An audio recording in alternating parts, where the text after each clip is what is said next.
waba se kandi uri umwe mu bagabo barangiza vuba mu minota 2, mu munota 1 n'amasegonda? Waba se warabaswe no kwikinisha ukagerwaho n'ingaruka zo kwikinisha? Waba se ugira imisemburo mike y'umubiri bityo bikaba byarakugizeho ingaruka zituma utakibasha gushimisha umugore wawe uko bikwiye? Humura, guhera uyu munsi ntabwo uzongera kugira iki kibazo, kuko haje umuti wa kinyarwanda uva mu bimera ugufasha gukemura icyo kibazo kigakemuka burundu mu minsi mike cyane. Ubu uri umugabo ubasha gushimisha umugore wawe uko bikwiye. Mu minsi 2 uba witwa shushu be, mu minsi 2 uba witwa umutware w'urugo.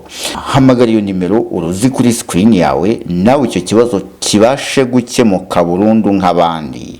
Gira ubuzima, ishema ry'umugabo, gerayo amahoro mu rugo iwawe. Gwino muri Umwami Life Center, cyo kibazo kirakemuka burundu. Umwami Life Center ni igisubizo ku muryango.